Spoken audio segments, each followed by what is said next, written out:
Hello, good morning. So, Ed, for today natin ngayong araw, medyo may iba yung content natin, no? Dahil ngayong araw na to, yayayain kita na samahan mo ako umakyat tayo ng bundok, no? Kung hindi ka pa nakakakit ng bundok, at gusto mo malaman kung ano yung tsura na kapag umakyat ng bundok, ano yung feel, panoorin mo tong video na to, no? So, for today, pumunta tayo ng Mount Batulao dito sa Nasugbu, Batangas.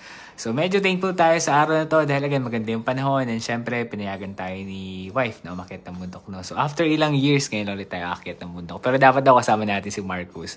So, in-invite natin siya and then pinayagan din naman siya ng wife niya. So, andito tayo ngayon. So, yan pala si Marcus. So, andito kami ngayon sa Petron SLEX sa San Pedro southbound. So, nandito kami ngayong araw para bumili ng konting baon namin na gagamitin namin sa pag-akyat ng bundok. No? So, matagal na rin kami umakyat, natigil lang. So, hindi na rin kami beginner sa pag-akyat ng bundok. No? So, halika, samahan mo kami ngayong araw. So, eto, bumili muna tayo ng ating baon. So, bumili tayo, syempre, huwag natin kalimutan magbaon ng tubig. Ayan, ang mahal pala ng Gatorade dito. Ano? Kung may mabibilang ka iba, dun ka na lang bumili. So, anyway, ang ating naging ruta ay nag-SLEX tayo and then pumasok tayo ng Calax. And then after Calax, exit tayo ng Aguinaldo. And then from Aguinaldo, doon na tayo dadaan papuntang Nasugbu, Batangas. So, konting tip lang, kung first time mo mag-hike, siguraduhin mo na physically ready ka. And then, syempre, kailangan ready din yung bulsa mo. Dahil again, medyo gagastos din naman tayo ng konti dito. So anyway, pwede ka rin pala mag-DIY dito, no? Kagaya ng ginagawa namin. At kung wala kayong service, pwede rin naman kayo mag-bus. May biyahe ang DLTB, jam, and then may mga bumabiyaheng bus dito, no?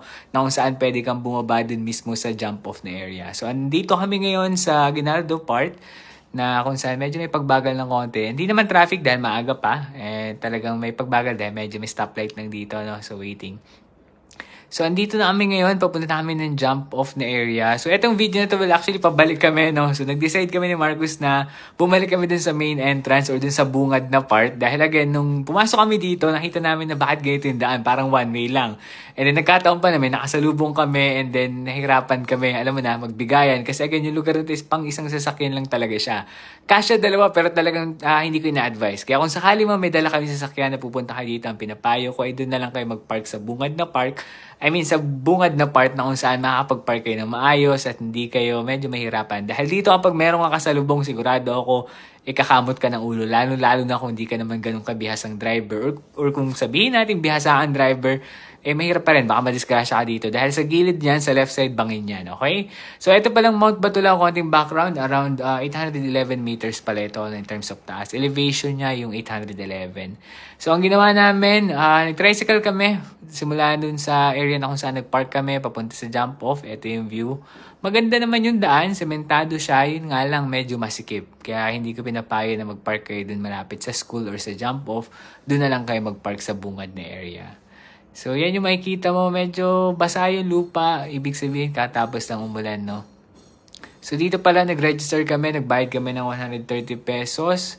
120 dito and then may 30 pesos daw sa taas, no? So, ang guide fee dito is 700 pesos para sa 5 tao. Kung 5 bucks kayo, kailangan nyo ng isang guide worth 700 pesos. Yan pala yung guide namin si ate.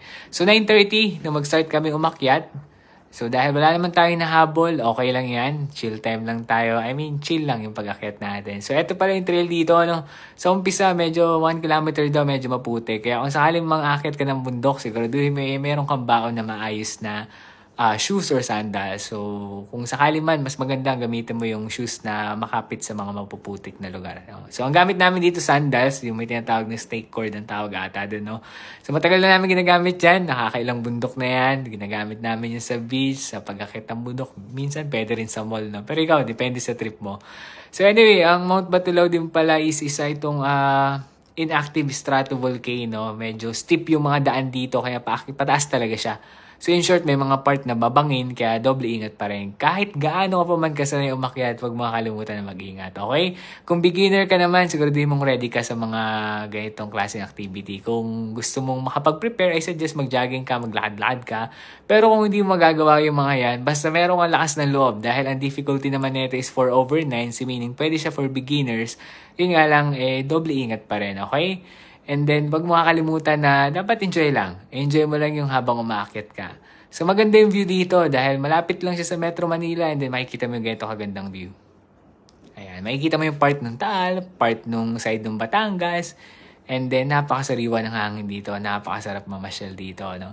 So, yung pala yung mga pet nila dito, no? So, yung kalabaw na yan, no? Yan yung mga pinapastol ng ating mga nakasalubong dito. So, don't forget pala na batiin yung mga locals, mga hikers na nakasalubong mo kapag umaakyat ka kahit saang bundok pa man yan. So, medyo pawisan na tayo dito.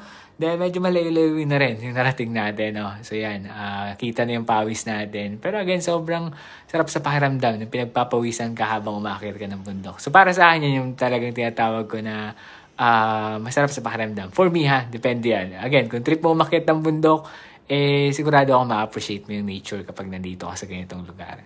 Ayan. So yan yung view natin. Bigyan kita ng konting snapshot lang. Ayan. Maganda yung trail dito. Hindi siya sobrang, alam mo na, matalahib or something. Sakto lang. Pero mas maganda pa rin kung sakaling wag ka mag-shorts kung pwede. Lalo na kung medyo masyalan tayo, no? Mag-leggings tayo for girls and then for boys naman. Kung meron tayong pang-trekking talaga na outfit, gamitin natin. So dito may part na paakyat. Itong part na to, paakyat na talaga to. So dahan-dahan lang tayo. Ayan. Ay Marcus. Medyo pinapagod na tayo dito. Grabe na rin yung pawis natin. Dahil itong part na to, paakyat na yan hanggang makarating tayo ng summit. Dito sa area na to, nakalimutan ko kung anong peak to. Pero itong area na to is actually mataas na lugar na siya. Mataas na part na siya nung inaakyat namin. No? And then ito yung view. Dun pa kami sa dulo. Yung taas na yan. Nandun pa. Pero bago yan, tingnan mo muna yung view dito. No? So kapag nandito ka sa lugar na to, syempre, kagaya ng mga sinasabi ng iba, kapag umakyat tayo ng bundok, wala tayong gagawin kundi mag-take lang ng pictures, no? At syempre, lagi natin yung basura, ibaba natin. Huwag natin iwanan sa bundok. So, may part pala dito na may ropes segment. So, hahawak ka talaga dyan sa lubid, no? So, beginner man or hindi, basta mag-iingat pa rin kapag nandiyan ka sa area na yan. So, kapag akit ka dito, dahan-dahan lang, ingat lang, okay? Ayan, nakarating tayo ng summit around 11:20. So, more or less 2 hours natin siya nilakad. Saktong chill hike lang talaga siya. So, for us, depende dun sa mga first time na mag-hike. Pero again, dahan-dahan lang makakarating din kayo sa summit. So, ito pala yung summit niya. Yan yung Mount Batulao. Meron silang, tawag yan, signboard ba yan or ano, no? So, yan pala yung view. Pag nasa tuktok ka na, sarap ng hangin dito, napakasariwa, and then ang ganda ng view. Kung pwede lang mag-camp ka dito, pwede rin ata. Pero I think hindi ata, meron talaga silang campsite, no? So meron 7-Eleven dyan, pwede kang bumili ng food. So hindi ka magugutom dito, medyo mahal lang ng konti yung food nila, no? So mag-picture lang tayo dito, bago tayo bumaba. Yan yung Mount Batulao. And then sulit, nakakawala ng pagod kapag nakarating ka na ng summit. Kasi yun yung goal. So, pababa na tayo. Ang ginawa namin, nag-decide kami ni Marcus na lakarin na lang din. Simula jump off, papunta dun sa area kung saan nag-park kami. Dahil naisip namin, kaya naman natin. Sayang naman ng 100, no? So again, pagtipid pa rin naman tayo, no? Kung kaya. Dahil again, ang travel naman dapat, hindi naman sobrang magastos, no? So, pabalik namin. Dito kami nag-park. Wala na yung mga kasama namin. Mukhang nakauwi na sila. So, ito yung parking na sinasabi ko. So, I suggest dito kayo mag-park kapag akit kayo ng Mount Batulao dahil mas safe dito. Yun lang. Thank you.